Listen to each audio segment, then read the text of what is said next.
कृष्ण के बारे में जो आपने सवाल किया है उसमें ये बात सही है कि कहीं कुछ भी अब 1000-2000 साल पहले या पौराणिक कथा में कहीं प्रमाण नहीं मिलता है, न तो किसी तरह का खुदाई से मिलता है, न कहीं लिखित मिलता है। सिर्फ और सिर्फ जो है अभी जो है एक किताबों में लिख करके रखा गया है कि कृष्ण भगवान थे। यहाँ तक यजुर्वेद में लिखा कि कृष्ण जो है एक असुर थे जो इंद्र से लड़ाई किए थे। इंद्रमती के किनारे जो है वो अपनी बहुत बड़ी सेना के साथ रहते थे। इंद्र ने उनको छल कपट से मार डाला था। तो ये सब चीज़ें जो है बात सही है कि हम तो टोटली एक काल्पनिक कहानियों को मानता हूँ, चाहे महाभारत हो चाहे ये कृष्ण के बारे में लिखा हुआ हो। लेकिन सबसे बड़ा चीज़ मेरा एक सवाल उठता है,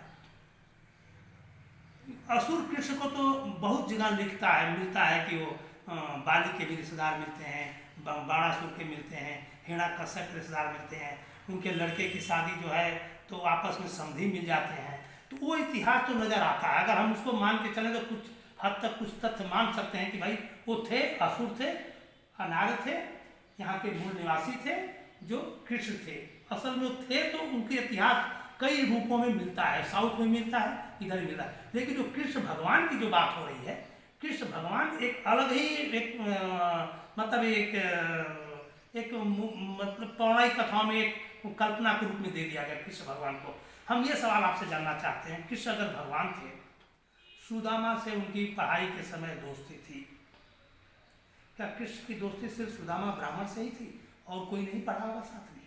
ठीक है, मान लिया भाई। अब सुदामा गरीब थे, श्री कृष्ण भगवान एक राजा, उसमें राजा दिखाया गया है, उस समय राज दरबार दिखाया गया। सुदामा कृष्ण के राज दरबार में जाते हैं कुछ हासिल करने के लिए, कुछ लेने के लिए गरीबी में। तो कृष्ण भगवान जो है उनका इतना पैर धोते हैं, इतना रोते हैं कि आंसुओं से उनका जो है पैर धुला जाता है और वो धोते हैं। और यही नहीं, पता चलता है कि लिखा गया 3 हिस्सा उन्होंने दे दिया।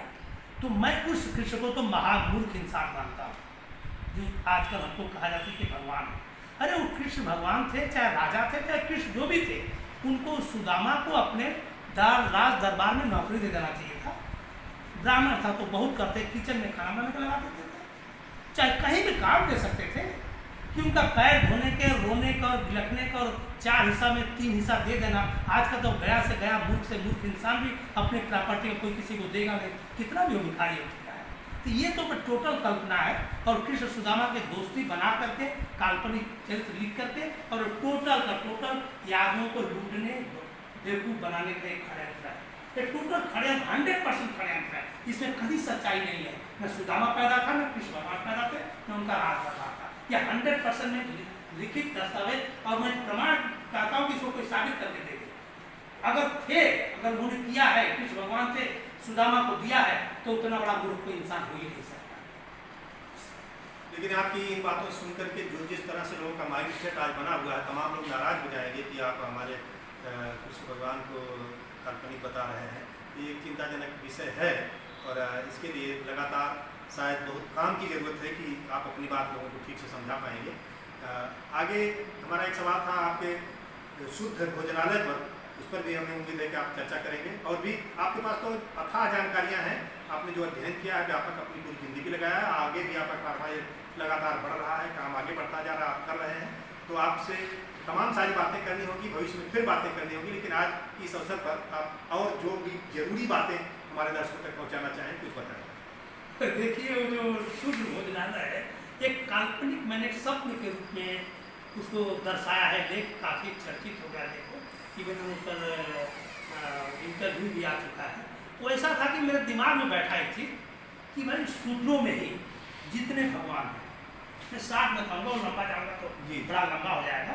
मैं देख रहा हूँ कि सूत्रों में ही जितने महापुरुष पैदा हुए हैं, इवन जितने भी तथाकथित भगवान हैं, चाहे वो वाल्मीकि को आप ले लीजिए, चाहे इधर शंकर भगवान को ले लीजिए, चाहे कृष्ण को ले लीजिए, ये सब सूत्रों में ही पैदा हुए हैं। तो इसके बाद फिर जितने महापुरुष आए हैं, संत रविदास को ले लीजिए, चाहे जितने संत गाड़ी ले लीजिए, आपके बाबा साहब अम्बेडकर को ले लीजिए, अभी बाबा साहब अम्बेडकर अभी पुराने जितने भी महापुरुष हैं, बड़े संत कबीर हैं, ये जितने लोग हैं, ये भी सूत्रों में पैदा हुए। इसके साथ साथ जो अभी तो आज के माहौल में जाइए देखिए, तो आज के माहौल में भी जो है ये अंग्रेजों ने, और यहाँ तक कि पूरा जो है ये नेहरू का खानदान जो था, जो 40-50 साल का राज करते हुए उस शूद्रों की भलाई के लिए पूरा उनके मान सम्मान के लिए भी काम करता चला आया। जब सब लोग शूद्रों की भलाई करते चले आए और सभी राजा महाराजा जितने से अपने देवी देवता भगवान और बड़े बड़े महापुरुष जो शूद्र में पैदा हुए, तो आखिर शूद्र भोजनालय क्यों नहीं लिखा जाता है? उस पर मेरा बहुत अच्छा लेख है, वो लेख को मैं पूरा नहीं बता सकता, लेकिन एक चीज़ तो मेरे दिमाग में बैठा है, जब शूद्र में ही सब महानता थी, शूद्र में ही अच्छे अच्छे गुण मिले हैं, शूद्र महापुरुष पैदा हुए हैं, तो आखिर शूद्र भोजनालय आप जगह जगह देखिए, पान के भंडार मिल जाएंगे, आपके यादव भोजनालय मिल जाएगा, चौरसिया पान भंडार मिल जाएगा, लेकिन एक शूद्र पान भंडार। और जानते हैं ये बात, अभी आपको आज बता देता हूँ ये बात क्यों उठी है हमारे दिमाग में, आज उसे चर्चा अभी तक आपने किसी को नहीं बताया, पहली बार बताने पहली बार बताना है कि ये क्यों उठा बात, ये शूद्र भोजनालय की चर्चा। मैं पहले इसके पहले अपने मानवीय चेतना में एक चमार भोजनालय लिखा था। ऐसा हुआ कि बम्बई में एक गौली करके हाँ गौली करके प्रकाश गौली था, चमकार सेना का अध्यक्ष था अंधेरी में, तो उसके पास में मिलने गया, ये 20-25 साल पहले की बात था। जब मिलने गया तो हमसे हाथ जोड़ने लगा, माफ़ी चाहता हूँ भाई, आप जो है यहाँ पर मत, आप जो हमारे देवी चमकार समाज का था, अध्यक्ष था, शिवसेना का था, बोला हमारे देवी देवताओं को आपने बहुजन चेतना पुस्तक में उल्टा सीधा लिखा है, मैं माफी चाहता हूँ। आप यूपी के चमार, हमको कहा कि आप यूपी के चमार हो, हम महाराष्ट्र के चमार हैं, हम दलितों में ब्राह्मण हैं, उसने कहा। तो जब उसने कहा कि मैं दलितों में ब्राह्मण हूँ, उच्च हूँ, आप यूपी के चमार हो, तो मुझे मैं बहुत गरमा गया, मैं बहुत गुस्से में आ गया।